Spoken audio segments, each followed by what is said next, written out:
Southern hospitality. Now, William J., he's known for a portico. 4 columns, open arm staircase. You see there on the right. We call it a porch. Now, you'll see on the next home we get to, stop number 9, the Telfair, William J. Portico. You'll see it once again. But an open arm staircase. During the 1800s, it was unethical for a gentleman to go up a staircase behind a lady. He was not to see her ankle or her leg. This is why he couldn't go up a staircase behind her. Because remember, ladies had those skirts. We had to lift them up now. If he saw her ankle or her leg, he would have to propose marriage to the young lady. Could y'all imagine nowadays we see back, leg, thigh, butt, everything under the sun? Couldn't imagine it. Now we're going up the right square. This is a haunted square. This is where we find Tamachichi's burial ground. He's buried in the middle of this square. But his monument is not in the middle. It's on the back south end of the square. This is a haunted square because it was also the hanging square.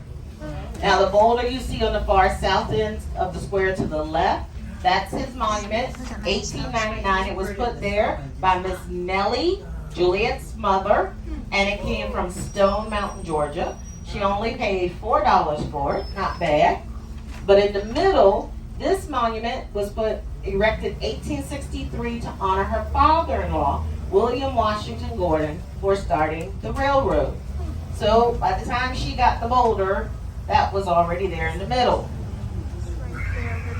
That is one of the few squares in the historic district that has no moss on the trees. We're going up to Telfair Square, the only square named after a family. So Mary Telfair, never married, never had kids. She loved the art. She loved to travel. Mary was the last remaining member of the family alive, and when she passed in 1875, she willed the house to the city of Savannah. The Historical Society takes care of it, something totally different, and she left all her money as well for them to take care of the museum. Now, here it is. She put a few stipulations on her home, though. It is our beautiful Telfair Academy of Arts and Sciences. Mary said, no alcohol in my home and no parties. And this was put in her will.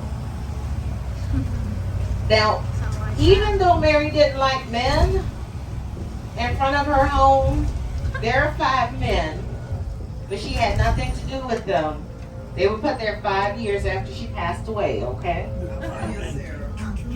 I do want y'all to pay attention though and notice 2 of those men out front are Ninja Turtles, Michelangelo and Raphael. Okay, that's my worst joke.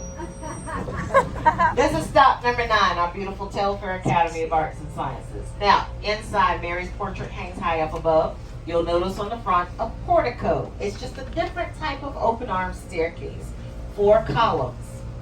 Now, our beautiful bird girl statue sits inside. It was put there not too long after the movie came out.